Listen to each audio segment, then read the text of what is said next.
zablagodaram što prihvatiste intervju za našиот интернет портал. Hvala vam za poziv. Ajde za početak, ko je Boris Malagurski? To je dobro pitanje. Ja mislim da je to pitanje najbolje kada se postavi onima koji prate moj rad. Ja bih volao da ljudi odgovore da je to neko ko pokušava da predstavi realnu situaciju u zemljama bivše Jugoslavije i koji pokušava da nešto konkretno i promeni. Dakle, da ne pričamo samo o problemima u kojima se nalazimo, već da pokušamo da nađemo uzroke tih problema, kao što kada čovjek ode kod doktora i kaže da ima neki bol, prvo je potrebno ustanoviti uzrok tog bola da bi moglo da se leči. Ako ne može da se ustanovi uzrok, onda kukanjem zapravo nećemo ništa pomoći. Ja mislim da to jeste jedan od najvećih problema na prostoru bivše Jugoslavije, da ljudi previše kukaju, kako ništa ne valja, a kad ih pitava zašto ništa ne valja, a ne znamo. I to bih volao da vidim da se promeni i to je ono što pokušavam da uradim kroz filmski rad, kroz dokumentarne filmove, da analiziram uzroke nekih problema, da kažemo zašto se to dešava i da ponudimo neka moguća rešenja za te probleme.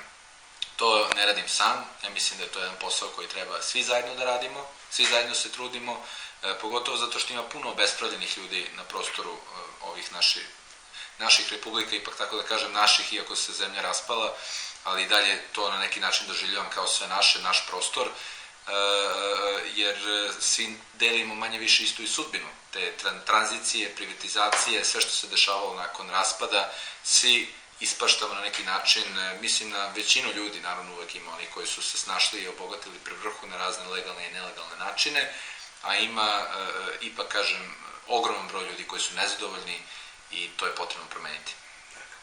Što je to što je dovede u Makedoniju? Zašto ste vi dovedeni u Makedoniju?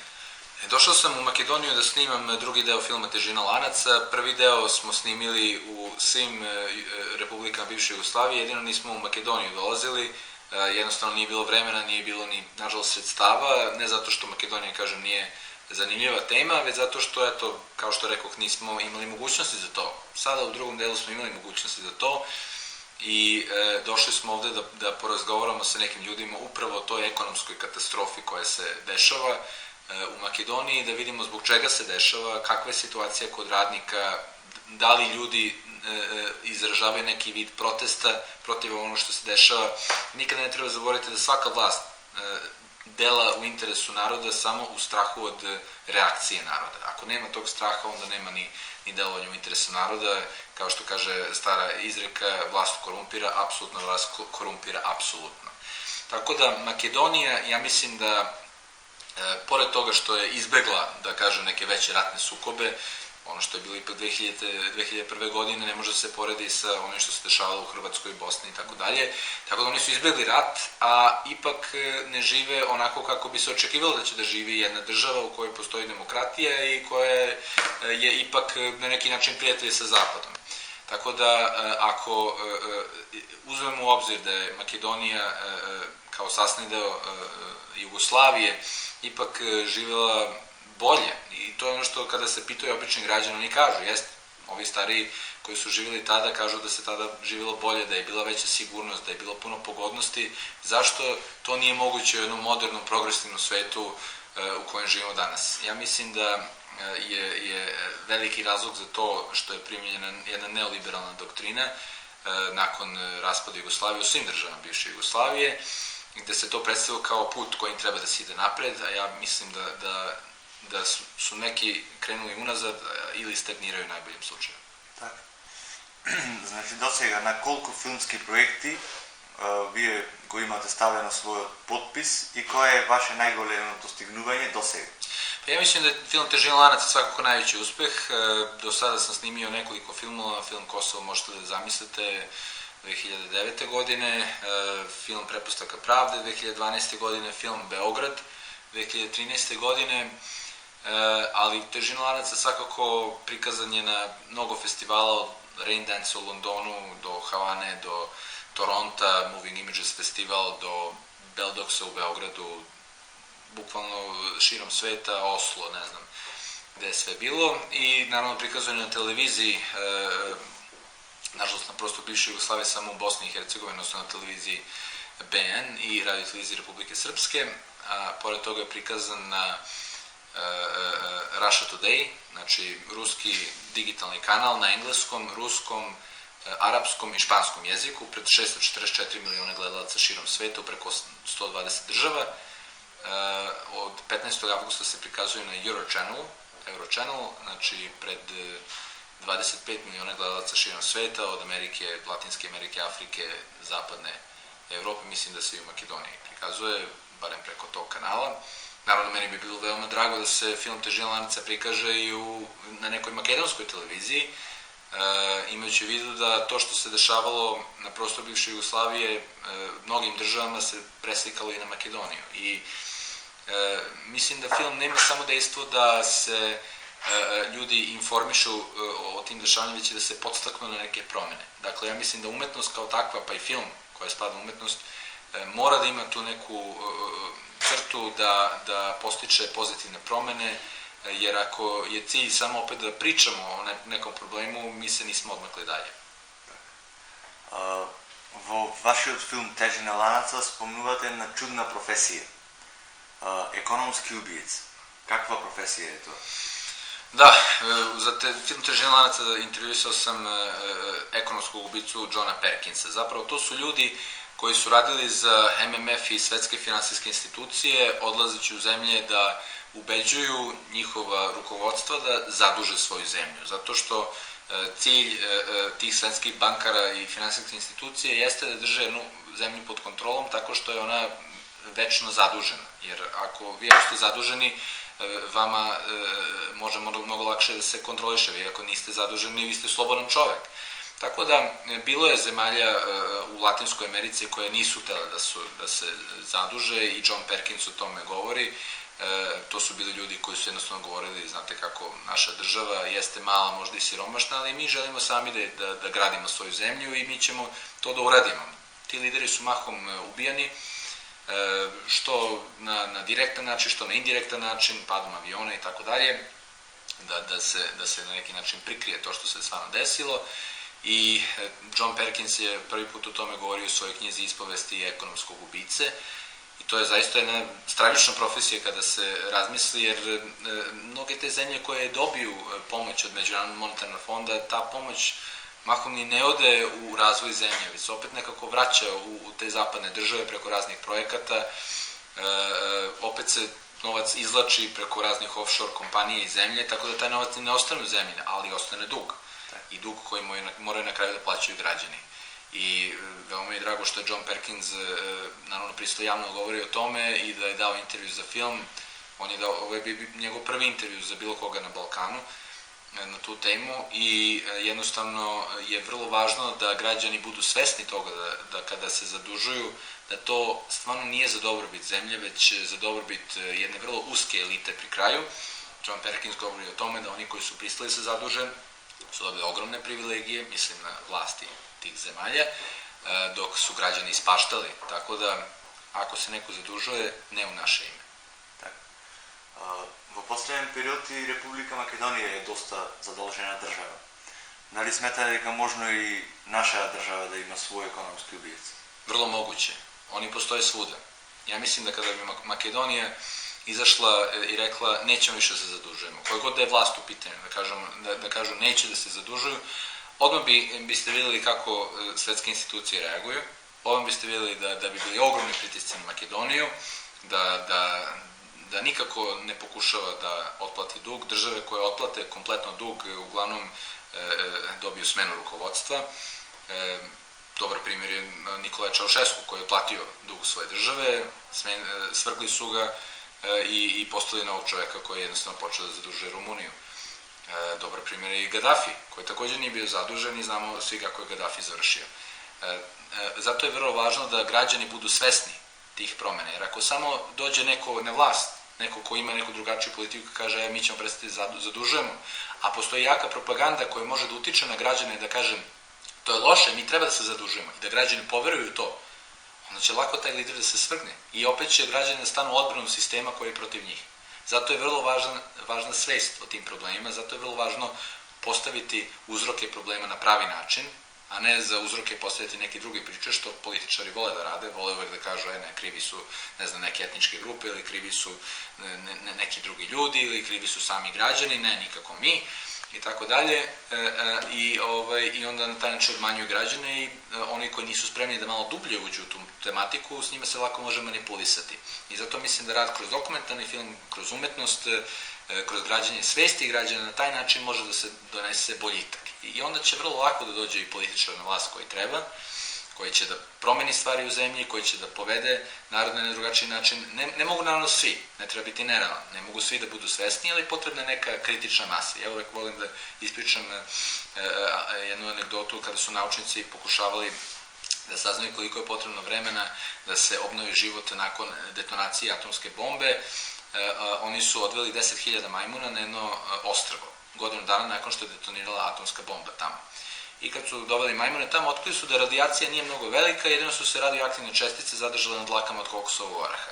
I oni su tih 10.000 majmuna uzeli 10 majmuna, naučili kako da peru kokosov orah u obližnjem potoku. U početku je to radilo 10 majmuna, pa 15, pa 20, pa 50, ali zanimljiva stvar se desila kada je 100. majmun počeo da pere kokosov orah u potoku, svih 10.000 je to počelo da radi simultano. Znači, to se zove kritična masa.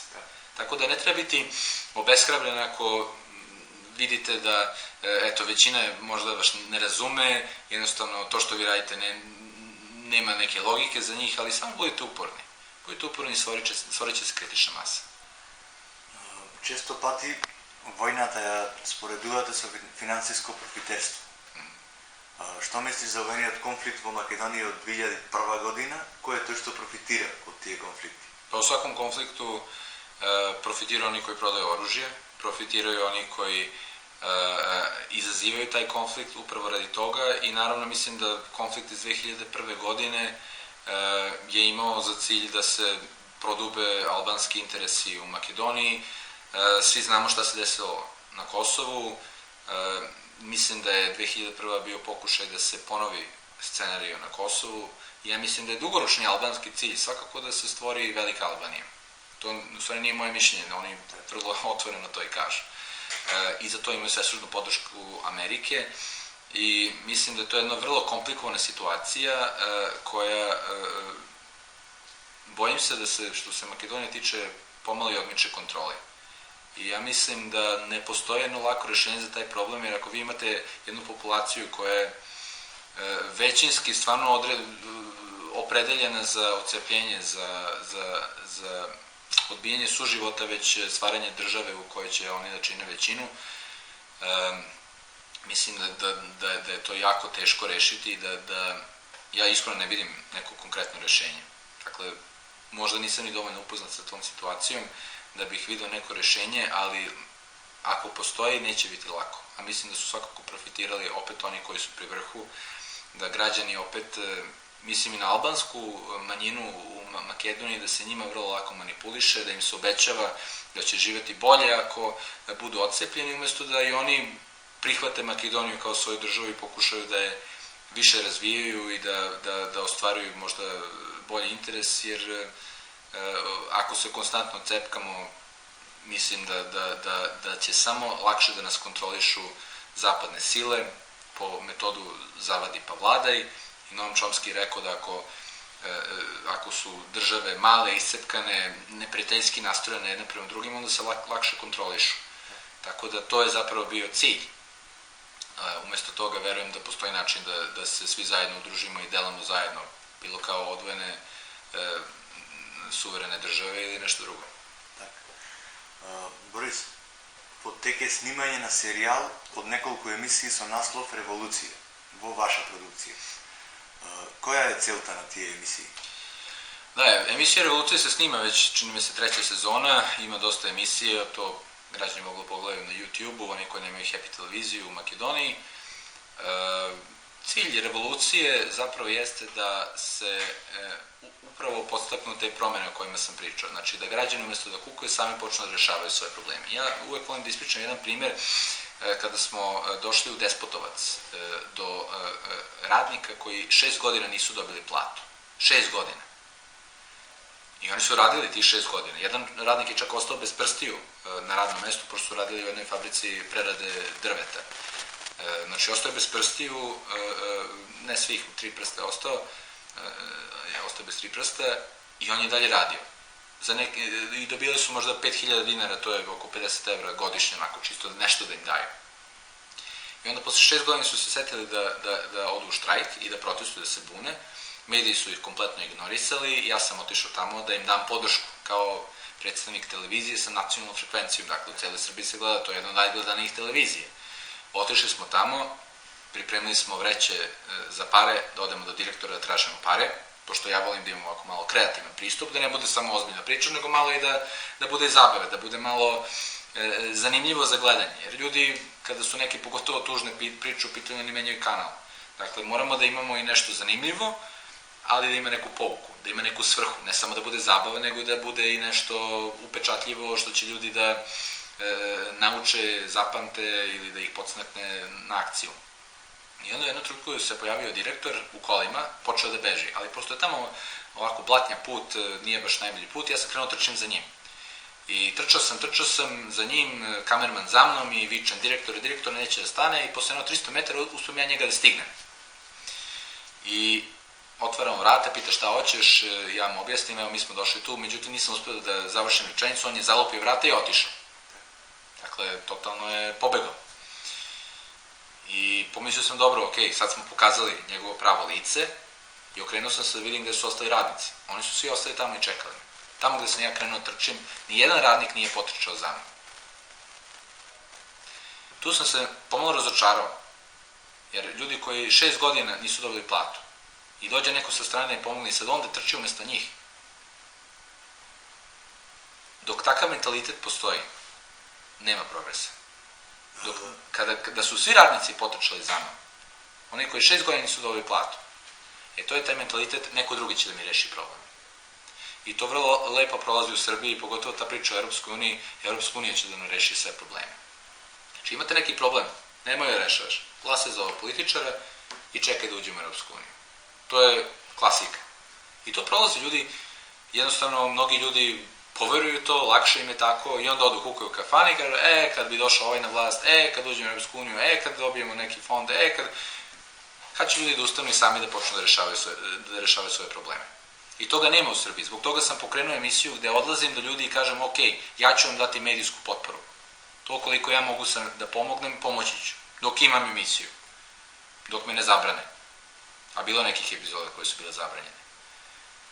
Ali vi morate da budete ti koji ćete da pokrenete tu priču. I onda ima nekih radnika koji stvarno pokrenu priču.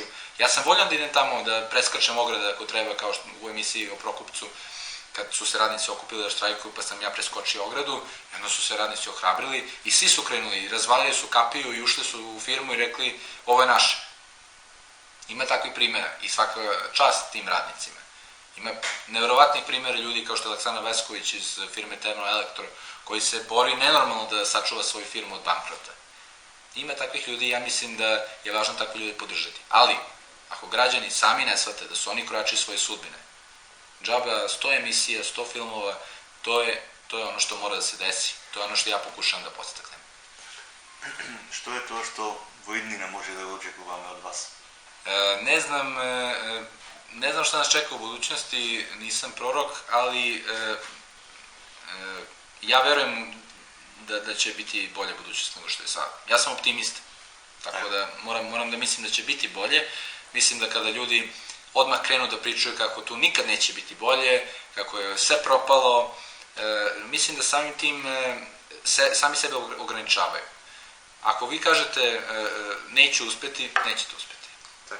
Ako kažete uspećemo, hajde vidimo šta možemo da uradimo, onda ćete uspeti. Ja sam recimo konkretno rekao za neke stvari u Makedoniji, verujem da je veoma teško pronaći rešenje za neke probleme, ali ja verujem da ih ima.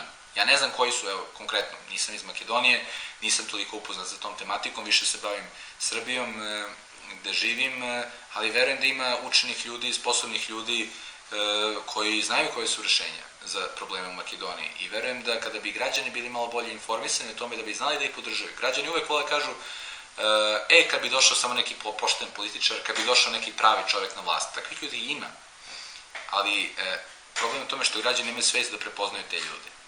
I jednostavno građani moraju sami da se udružuju, da nalaze ljudi koji slično razmišljaju, da se udružuju.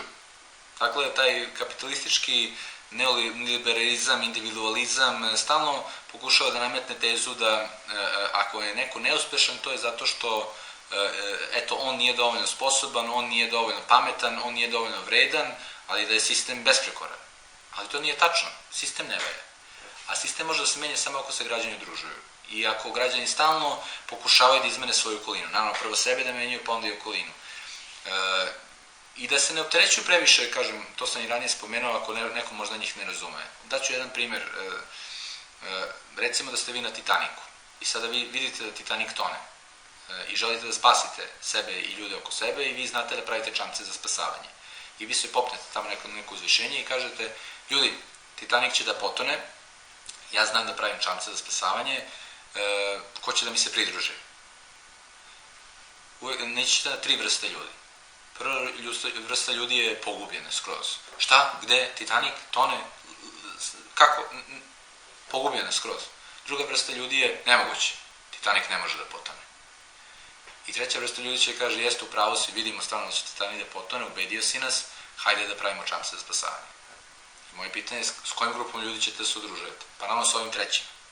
Dakle, hajde da krenemo da radimo s onima s kojima možemo da radimo, da se udružujemo, da se organizujemo, koliko postignemo. U mojoj emisiji uspeli smo da smenimo jednu stečajnu upravnicu, uspeli smo da smenimo jednu šefa carine, dakle, neke stvari smo uspeli, neke nismo.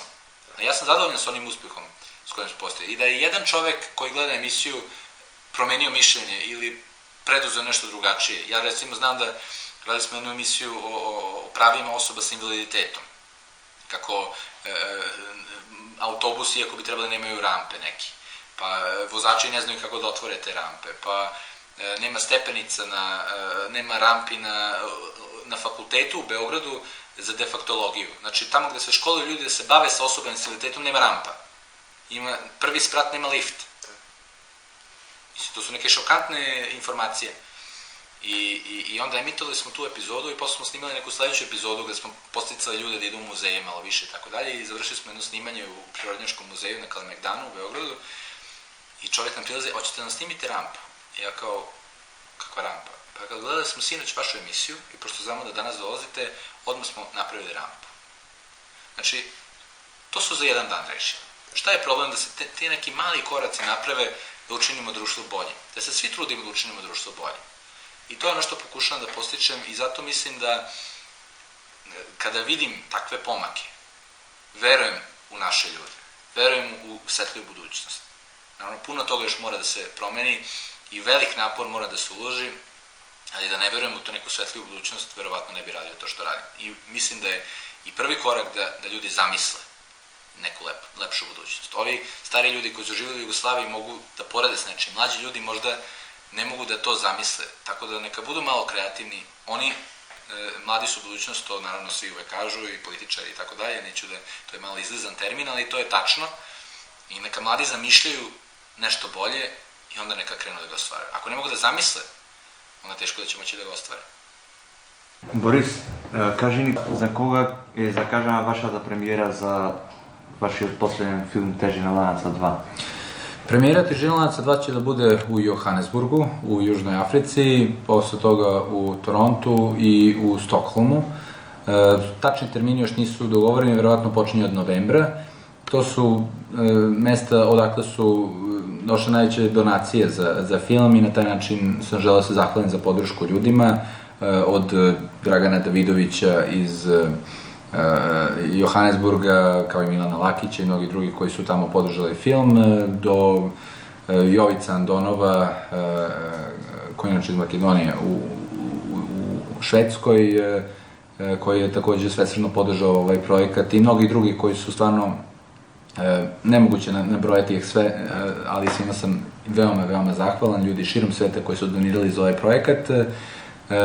I onda će u januaru sledeće godine da počnu premijere od Beograda drugim mestima širom bivše Jugoslavije. Ja se iskreno nadam da će biti premijera vrlo brzo nakon Beograda i u Skoplju. Meni bi bila velika želja da to bude tu i da građani Makedonije vide jednu drugačiju verziju dešavanja. Film, kao što kažem, će da bude prepun nevjerovatnih podataka, zanimljivih sagovornika, od Noama Chomskog do Olivera Stonea, do Carla Del Ponte, do Michael Parentija, čak i bivši direktor CIA 93-95. R. James Woolsey, ljudi poput Vuka Jeremića, Iva Josipovića, Mile Carovske, Liljane Georgijevske, što se tiče Makedonije, je tako za sada. Ljudi koji jednostavno su autoritet i imaju vrlo važnu priču koju treba svi da čuju, a pogotovo građani Makedonije. Така.